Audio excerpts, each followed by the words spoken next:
Meu nome é Milton José Fornazieri, conhecido como Rascunho dentro do Movimento Sem Terra, né? E estou no MST desde o ano de 1989, então já há bastante tempo, né? 30 anos aí de militância dentro da luta pela terra no Brasil. Parente do Milton Fornazieri, né? Não, eu sou parente do Aldo, primo do Aldo. Ah, do Aldo, é? É. Oh, mas tá em ótima família, hein? Não, o Aldo é nosso guia político, é ele. Não, o Aldo é fantástico. Então, a gente estava querendo entender como que é a tecnologia do MST desde o começo. Primeiro, onde que vocês vão encontrar os agricultores para trazer para o movimento, primeiro? Então, a forma de como a gente organiza, então, as novas famílias que vão ser assentadas, ela se dá através de um trabalho de base, que nós chamamos, né? Vamos procurar as comunidades do interior, aonde você vê que está faltando trabalho, aonde o pessoal não tem terra, né? Resultados da reforma agrária. Né? Nós aí nesse último período já formamos cinco turmas, né, de advogados, né, que são filhos de assentados ou próprios assentados que estudaram e que hoje nos assessora, né, junto com outros dentro aí no campo mais popular, que nos assessora nessas nossas causas. Então, onde que vocês localizam, como que vocês localizam as famílias que vocês vão convidar para participar do movimento? Então, as famílias que vão fazer parte do Movimento Sem Terra, e nós temos uma prática que é através dos acampamentos, né? E é feito um trabalho de abordagem, né? Aonde você colocado a situação que estão vivendo, né? E de que a terra é um elemento, um meio de você ter uma melhor qualidade de vida, né? Então se faz um trabalho junto a essas comunidades, se cria núcleos organizados nessas comunidades do interior ou em vilas de pequenas ou até de grandes cidades ou médias, né? E se faz trabalho e justamente nesse trabalho se organiza um dia onde se faz a ocupação do latifúndio, que também já foi identificado, que foi identificado que existe e que não está cumprindo com sua função social. Essas pessoas em geral são egressas do meio rural ou não necessariamente? A maioria são, né? Ou tem uma ligação, um vínculo muito grande com o campo. Né? Então muitas vezes os pais ficam lá na propriedade ou ficam próximo lá no interior e não querem ir para a cidade, aí os filhos migram, só que não se dão bem na cidade e voltam. Né?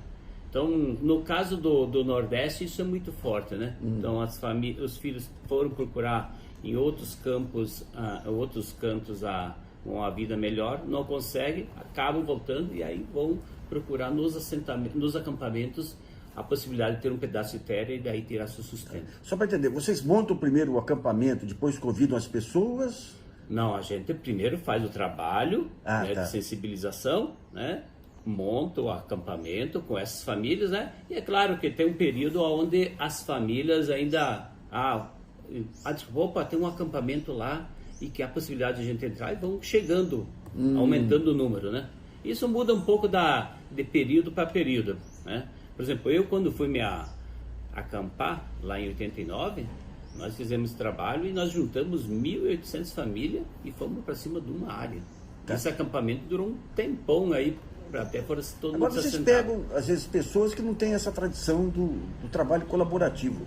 Como que é o trabalho que vocês fazem para adaptar a nova condição? Isso, então, o período de acampamento, todo mundo acha que é ruim, que é realmente coisa, mas é um período, um processo de muita formação política e humana, né? Onde você vivencia no acampamento valores, quem sabe o cara nunca tinha vivenciado antes, né? Por exemplo, a solidariedade, o trabalho em coletivo, você dá valor ao próximo que está aí lutando por essa causa, né? E durante o acampamento é que a gente vai também fazendo um processo de formação política, né? Que a família que vem lá, ela está voltada assim para quê? Eu quero meu pedaço de terra, pronto. Só que para você ter aquele pedaço de terra, você tem que saber quem está do nosso lado e quem está contra a gente, né? E muitas vezes as famílias ainda não percebem isso. E aí, com o processo de formação dentro do acampamento, né, ele vai se identificando nesse passo. Um segundo é você trabalhar a parte de organização da produção quando você for assentado. Né? Então, as primeiras experiências de associação, de cooperativas, elas se dão dentro do acampamento. Mas o acampamento já é numa área que vocês conseguem produzir alguma coisa?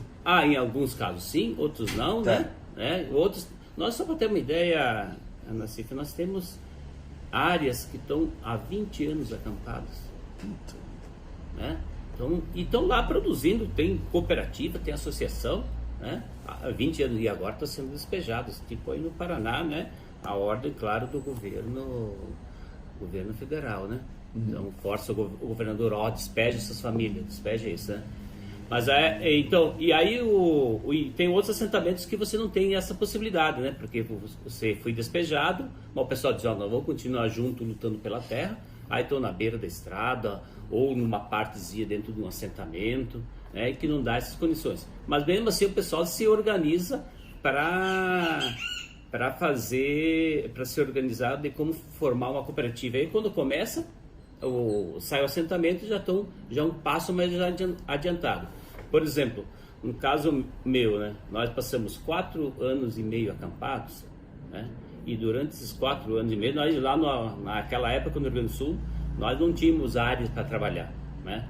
Fazia um trabalho de prestação de serviço, buscava frentes de trabalho na uva, na colheita da maçã e coisa assim. Mas nesse período nós fomos vivenciando a forma de como a gente queria se organizar durante o assentamento, que foi uma cooperativa coletiva. Então, se você for lá no meu assentamento, lá tudo que a gente tem na cooperativa não é de ninguém, mas é de todos.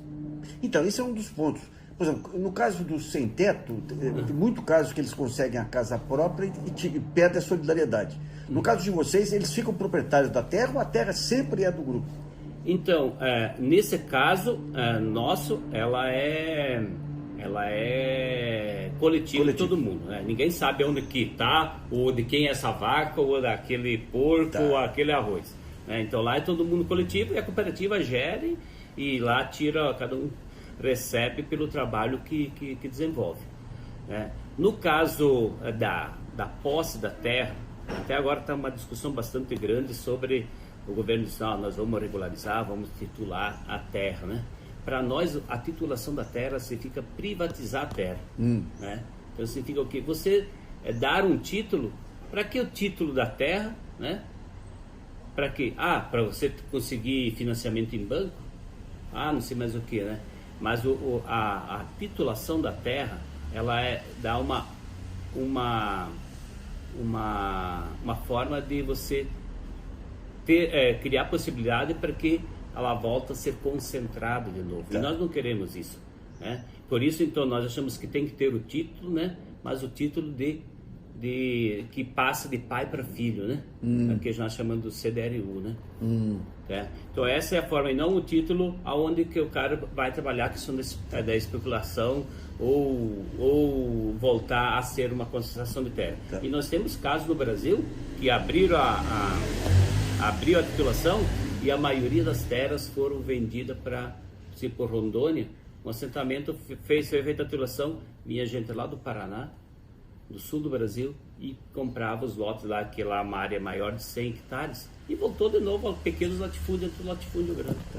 Quando montam um assentamento, tudo depende da vocação agrícola de cada região, ou tem um planejamento dentro da ótica nacional do MST para ver onde tem mais espaço para produção?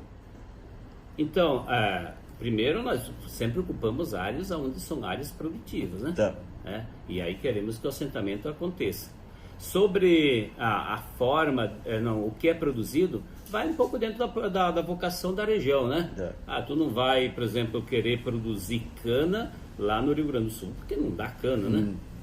Praticamente, né? Então é muito mais difícil. Vamos produzir arroz, milho, feijão, né?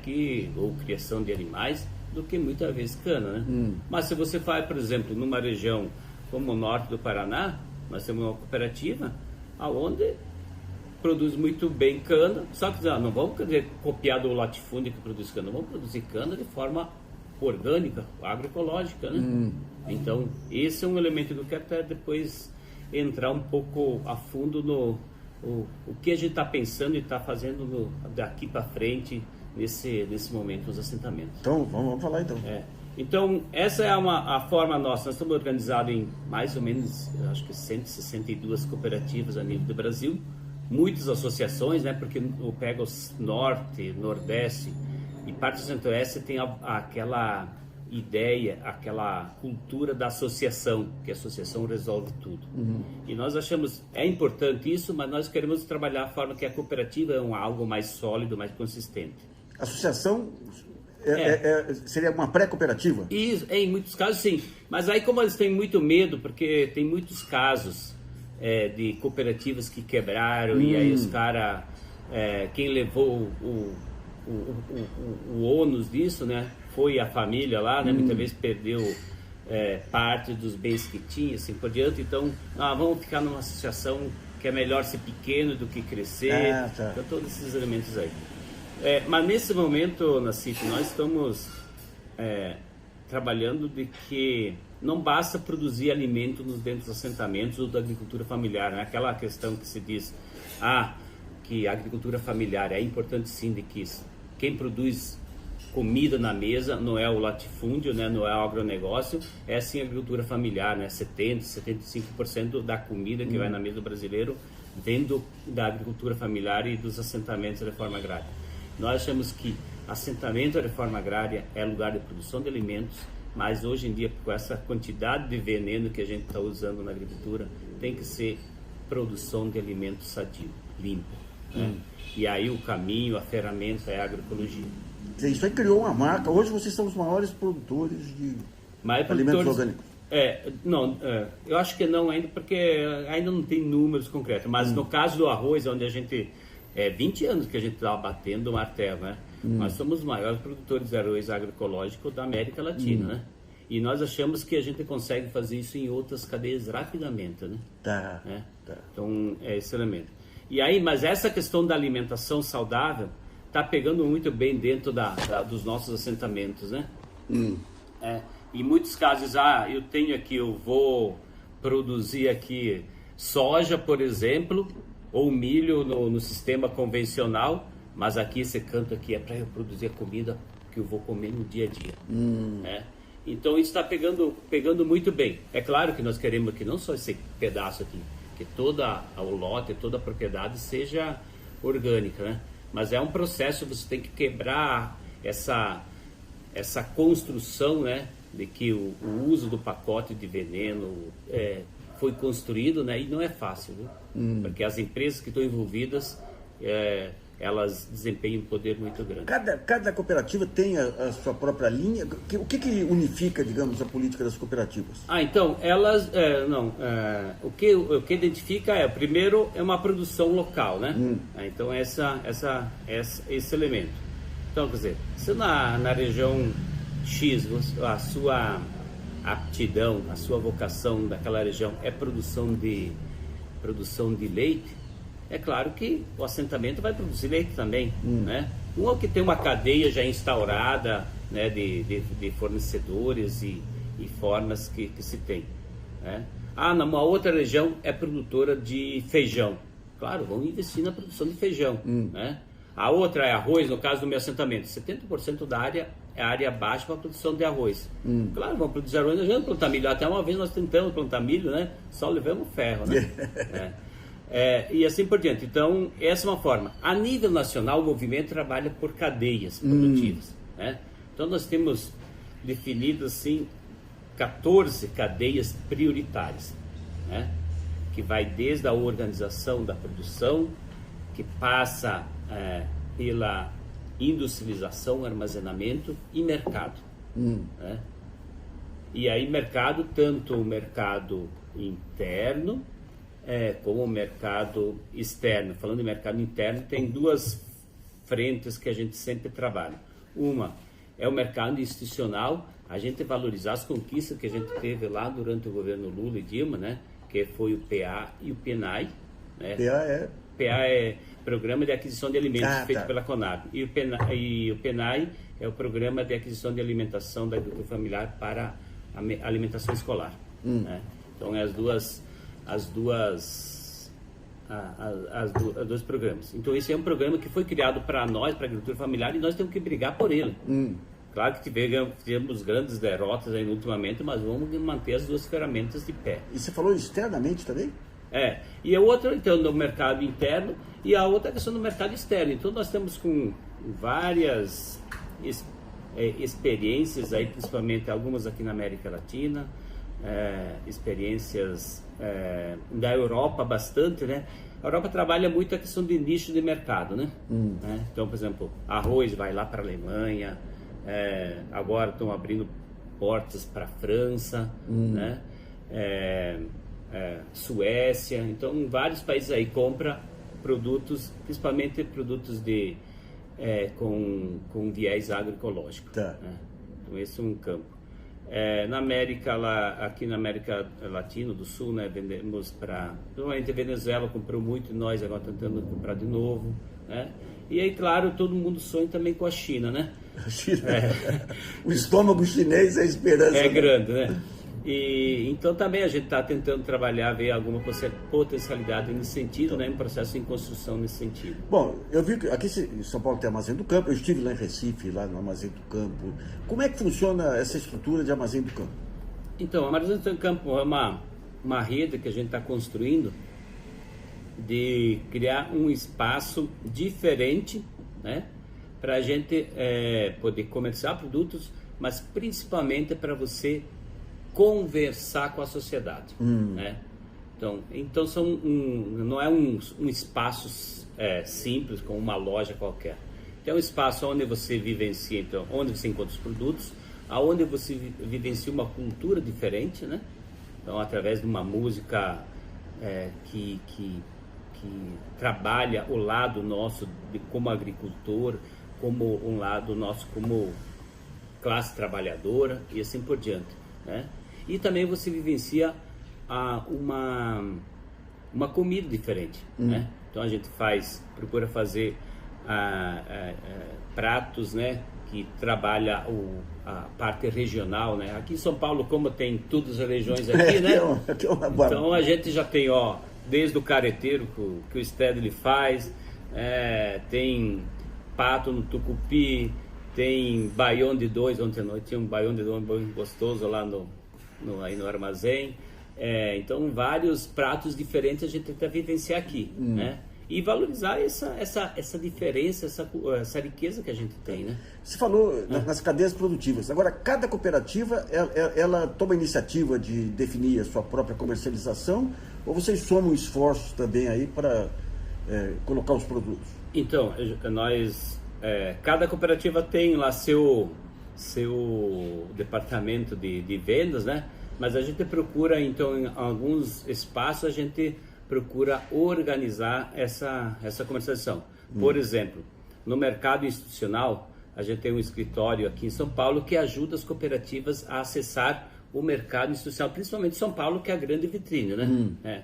Então, esse escritório faz esse trabalho. Por exemplo, sem ele, seria mais difícil, por exemplo, nós entregar arroz produzido lá no Rio Grande do Sul na Prefeitura de São Paulo, né? Então, só para ter uma ideia, a Prefeitura de São Paulo comprou esse ano agora, e praticamente tudo isso, mais de 3 milhões de quilos de arroz orgânico para botar nas escolas aqui. Olha, né? E aí entra coisa, leite em pó também, tanto aqui no interior de São Paulo, como das cooperativas do Rio Grande do Sul. Arroz produzido no Paraná também entra aqui, entra no Rio de Janeiro, né? Então esse escritório ajuda a fazer esse trabalho aqui, né? E também agora no mercado externo nós também estamos copiando a mesma situação. Estamos construindo também um escritório de venda, aonde você facilita, né, o trabalho do que o produto lá da cooperativa possa ter diversos acessos de mercado, né?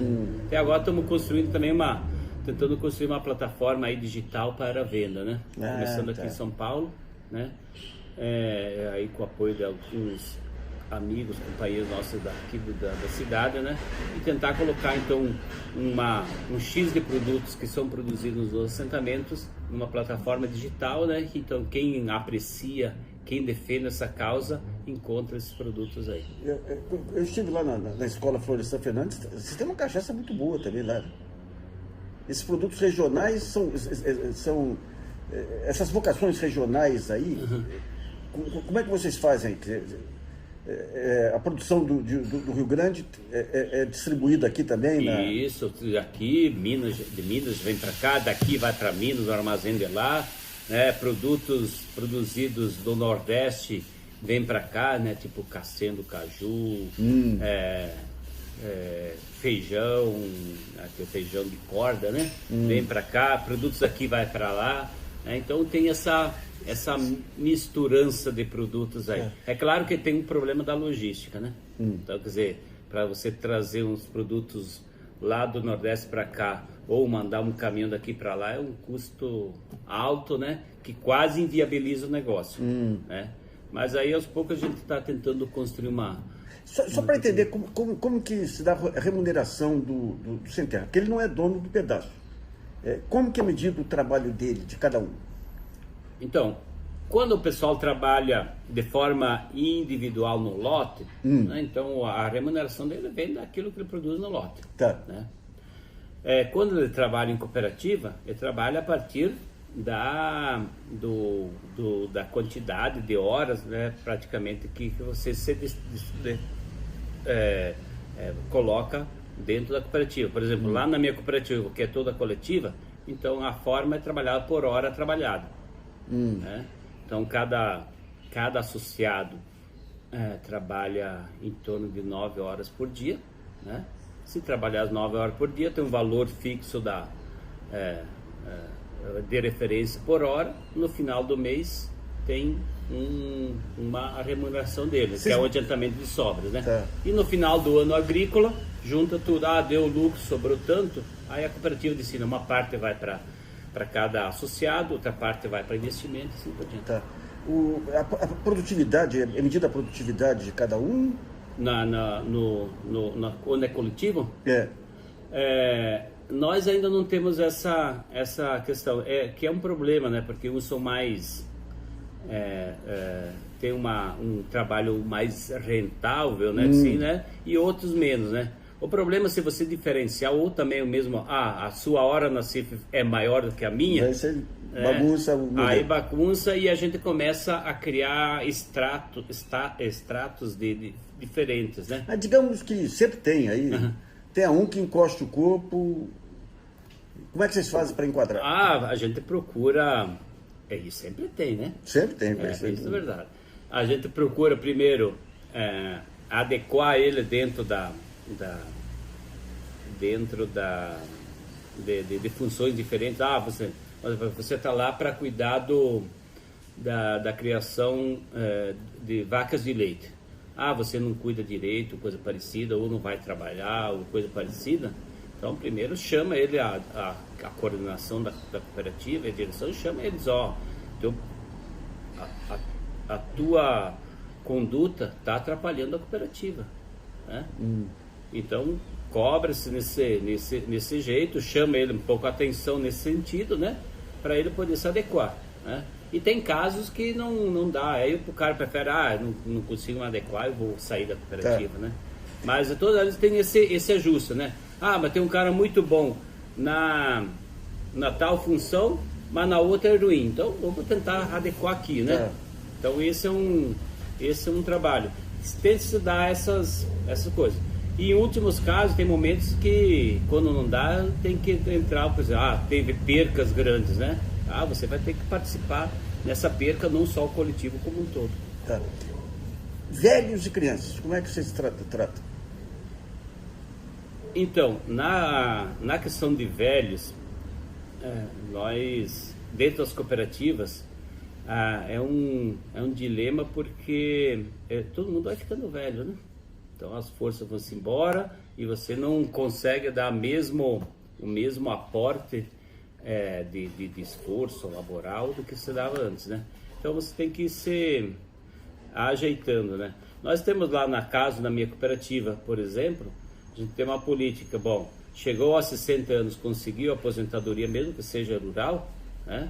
Você consegue, se quiser trabalhar ainda, e eu acho que é importante isso, você pode trabalhar com uma carga horária menor, né? Num trabalho mais adequado à função, à sua idade, né? Ou vai para um trabalho dentro do campo mais administrativo, um trabalho mais leve nesse elemento, né? E procura ajeitar. Por exemplo, o cara se aposentou. Por exemplo, na cooperativa só tem 3 aposentados até agora, né? Então um diz, eu já trabalhei demais. O cara diz, agora eu quero só curtir a vida mesmo com a aposentadoria, né? E aí ele recebe também uma parte pelo fato de ter a terra dele, né, nesse coletivo. Então ele tem tipo uma renda da terra, né? Então acho que é 10% do faturamento que é distribuído nas horas trabalhadas, que seria para pagar o trabalho, né? É destinado para esse trabalho aí, né? Então, por causa de ter a terra lá em trabalhar, mesmo os seus filhos, a esposa esteja trabalhando ainda, né? Ele tem essa tarefa. Então, e dos jovens, das crianças, então, primeiro, crianças é o lugar dela na escola, e quando não estão, nós temos nós chamamos de ciranda infantil, né? Enquanto os pais estão lá trabalhando, tem alguém da cooperativa que cuida das crianças, não só cuida, né? Mas dentro de um processo de educação, de formação diferente. Então essa e praticamente todas as cooperativas têm isso, né? E então eu trabalhei. E as crianças, então, lá no caso da nossa cooperativa, a partir dos 11 anos, elas começam a fazer alguma atividade lúdica, né, dentro da cooperativa. Né? Algum trabalhinho para elas se sentir membro dessa cooperativa também, né? Fazer parte. E aí vai indo, né? E a gente procura não remunerar, mas não assim, coisa mais, dar um soldo para eles. Você está aqui, consegue fazer esse trabalho aqui de limpeza no espaço ao redor da cooperativa. Tem tudo já definido, né? E a gente e é uma alegria muito grande dizer, eu trabalhei tantas horas e eu recebi tanto isso aí, para os meninos, né? O trabalho enobrece. Isso mesmo. E a gente vai, então, no primeiro momento, tantas horas por semana, depois vai subindo anos, né? E aos 16 anos, então ele pode se associar à cooperativa. Tá. E aí nós temos um caso, no caso lá, eu falo isso com propriedade, nenhum jovem nosso das 30 famílias que formam a cooperativa procurou trabalho fora. E aí a gente, é tarefa da cooperativa criar postos de trabalho para que absorve os jovens da cooperativa. E quando eles vão casar? Então tem... Até agora, um saiu porque a esposa foi mais forte que ele, né? E levou. Mas a maioria casa e fica lá. Então, quer dizer, nós temos as 30 famílias originárias, né, da cooperativa, né? Mas hoje tem mais 30 que são os filhos que casaram e estão lá. E a cooperativa conseguiu ampliar para abrigar todos eles. Foi criando, destinando espaços, ruas, né? Então aqui é a Rua dos Jovens, né? E cada um já tem o seu lotezinho demarcado. Se quer construir a casa lá, vai ter o espaço para construir, né? Ou se quer construir só depois de casar, ou assim por diante. A universidade aqui do Instituto Florestan Fernandes, como é que ela atua para o Brasil inteiro? Então a escola nossa, isso mesmo. Então é uma escola de formação política, né?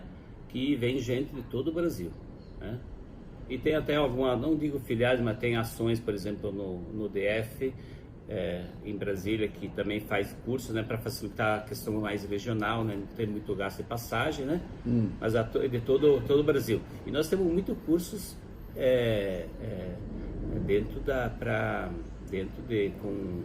com alunos estrangeiros, né? Então tem curso, por exemplo, tudo dentro do campo da formação política. A questão da música e da valorização da cultura própria lá é uma maneira de solidificar o movimento, né? Com certeza. Então, quer dizer, porque eu creio que a luta como um todo, e a própria reforma agrária, se você não valorizar o lado cultural, ela não se sustenta, né? Então, a cultura faz parte disso. E é importante isso que, se tu for em cada estado, tem a sua forma de expressar, né? Claro que nos estados do Nordeste é muito mais alegre, muito mais participativa, né? A cultura lá é uma festa. E no Sul um pouco mais retraída, né? Mas valoriza isso. E a gente tenta expressar isso, então, através das noites cultural, que a gente chama nos eventos, né? E muitas vezes também através da nossa mística, né? Então, quer dizer, no início de nossas atividades coletivas, a gente faz um momento de mística, que é justamente resgatar aqueles traços culturais, aquela parte da luta que está escondida, né? E que nos fortalece por fazer parte dela, né? Um ponto aí para... A gente sabe, quem conhece, quem acompanha vocês, sabe que vocês são um movimento fundamentalmente pacífico de inserção das pessoas, de enobrecimento das pessoas pelo trabalho, mas tem essa visão de fora, lá como se fossem predadores e tudo. Vocês chegaram a trabalhar ideias para tentar reverter isso, ou faz parte dessa herança escravagista brasileira que não tem conserto? Então, nós procuramos muito tentar mudar essa imagem, né, que foi plantada principalmente na década de 90, né, de que nós somos um bando de baderneiros, né, e destruidores, tudo que é pela frente. E isso foi colocado aí pela grande mídia, né, a Globo tem muita culpa disso, né, de construir essa imagem negativa nossa, né, raivosa, né. E nós temos a certeza que nós não somos, né? Tudo aquilo que eles mostram. Por isso, então, que a gente procura, através dos nossos canais de comunicação, eu acho que hoje em dia é muito mais fácil, através da internet, você consegue mostrar o lado que a gente não que a imprensa não mostra, né? Então, acho que esse é um elemento, né? E tentar mostrar algumas questões importantes. Essa semana eu estava conversando com o pessoal do grupo do Carrefour. Eles têm dentro do Carrefour agora um projeto estratégico, né, de como implementar novas ideias para dentro do mercado, né, daquilo que se vem hoje. Aí, por exemplo, a agroecologia, o social envolvido nos produtos, né. E eu estava falando o seguinte, hoje em dia, abrir um jornal, uma página de internet, você vê lá feminicídio tal, coisa parecida. Sabe que eu, olhando e comecei a refletir, cara, dentro do assentamento nosso, eu não me lembro de um caso de feminicídio. Então, mas vamos pegar esse negócio da Europa. Você tem muitas fundações europeias, você pega lá muitas fundações voltadas aí para a promoção da civilização aí no terceiro mundo e tudo. Vocês já chegaram a tentar montar parcerias, de levar essa experiência para lá? Eles valorizam muito o cooperativismo, né, como você mesmo lembrou. Vocês chegaram tenta fazer, tem uma área, essa área internacional tenta montar esses contatos também, não? Na Europa não, nós temos um grupo de amigos espalhado por todo o mundo, né? Sim. Então esses amigos justamente ajudam, esses grupos de amigos ajudam a mostrar a imagem nossa que a grande imprensa no Brasil não mostra, né? Então é para o Brasil afora. E nós temos uma ação muito forte, onde uma ajuda muito grande de trabalho, principalmente na América Central, né, e na África, né? Então nós temos brigadas em Moçambique. Implantando o modelo MST lá? Isso, mas principalmente não entrando na questão da luta pela terra em si, mas na organização da produção, na implantação da agroecologia, na organização de cooperativas, né? Então, brigada forte nesse sentido. Tem um trabalho muito forte e sólido no Haiti, depois do terremoto lá, né? Então, nós temos uma brigada lá permanente, né? E que ajuda lá com a produção de alimentos, né? Com a construção de cisternas, né? Porque quem foi no Haiti e comparando com o Brasil, a realidade é muito forte, né? Então nós temos trabalho, e justamente nessas brigadas nossas a gente procura colocar um pouco daquilo que nós achamos que é fundamental. E mesma coisa na questão um pouco da escola nossa Florestan Fernandes, né? Essa parte de formação política que o pessoal cobra muito da gente, nos ajuda a implantar uma Florestan Fernandes aqui, em Moçambique, no Nepal agora, né? Nós temos companheiros ajudando lá. No Nepal? Pô, é fantástico, hein? Isso mesmo, porque lá o Partido Comunista assumiu o governo lá, diz, olha, nós não temos uma base, né? Temos que construir uma base para que essa base nos ajude a governar. Né? Então estamos lá ajudando a construir uma escola de formação política, né? Que é onde se possa trabalhar com os camponeses lá. Então trabalho aqui muito espalhado, temos um trabalho na América Central, então Guatemala, muito forte, Nicarágua também, né? Onde a gente faz essa parceria, esse intercâmbio com então, você falou em Carrefour, você tem um setor moderno da economia hoje que, digamos, estaria teoricamente aberto aí a parcerias com vocês. Você comentou um pouquinho antes da entrevista um projeto que vocês têm lá que está parado, que a possibilidade de uma securitizadora bancar o projeto. Isso. Então tem assim muito esse trabalho diferente, justamente tem que dar um pouco esse trabalho fora do convencional, né? Então, quer dizer, forças, organizações ou ideias novas que aparecem e que querem juntar-se dentro da construção da luta pela terra e ajudar a desenvolver projetos nesse sentido, né? Projetos, ideias, né? Então, por exemplo, a securitização não é que vou só fazer isso, mas porque acredita na reforma agrária, acredita um pouco na organização dos assentamentos, de desenvolver projetos sustentáveis, né? Não somente ambientalmente, mas socialmente, né? Onde se valoriza a presença da pessoa, do ser humano, né? Bom, e como é que vocês estão fazendo para resistir nesse período turbulento aí da história? Então, como movimento, a primeira coisa que a gente está trabalhando e preocupados, que nós temos que nos preservar como movimento e como pessoas, porque nós sabemos quem está no outro lado, né? O outro lado não brinca, o outro lado não tem limites, né? E se fortaleceu muito com o Bolsonaro no governo, né? E aí, então, nesse momento, a nossa preocupação maior é nós fortalecer a nossa base, né? Através de um trabalho de formação política, de valorizar cada família assentada, né? Então é um elemento que nós estamos fazendo por aí. Então, quer dizer, a gente está procurando ouvir, procurando entender o momento, né?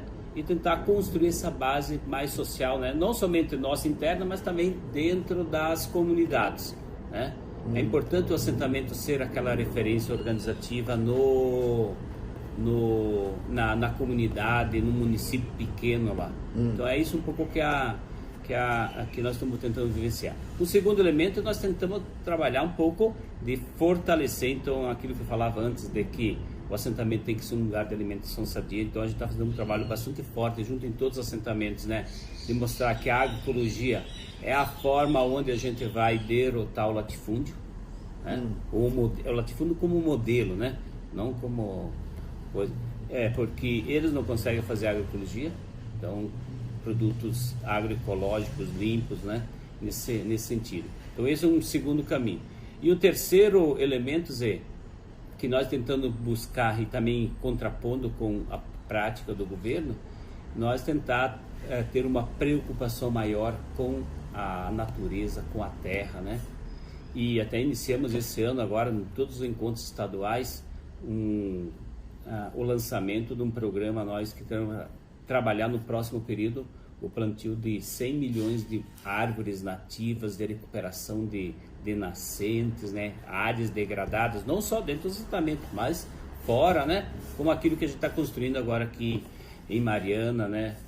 E também em Brumadinho, né? Junto com outros movimentos sociais aí. Então, esse é um elemento do quê? Nós dá resposta, o governo age de um jeito, nós vamos dar uma outra resposta nessa ação. Então, esse é um elemento. O segundo é tentar também reorganizar a produção dentro dos assentamentos. Então, a questão de nós começar a fortalecer melhor as cadeias produtivas, né? Envolvendo todas as famílias e direcionando para onde a gente quer que vai esses produtos. E dentro dessa reorganização, a gente valorizar principalmente a venda local, aquele é chamado circuito curto, né? Que a gente não precisa levar muito embora. Então, se nós andar por aí Brasil afora, você em tudo que é canto, você vai ver, olha, essa aqui é a feirinha do tal assentamento do MST, né? E com base agroecológica, né? Então, esse é um elemento. E é claro que uma tarefa nossa também como movimento social é também um processo de reorganização da classe trabalhadora, né? Então, quer dizer, se nós queremos que esse momento ruim que todo brasileiro está vivendo, nós temos também como classe trabalhadora se dar conta, dizer, é tarefa nossa também construir uma unidade maior da classe trabalhadora para enfrentar o inimigo que está no outro lado.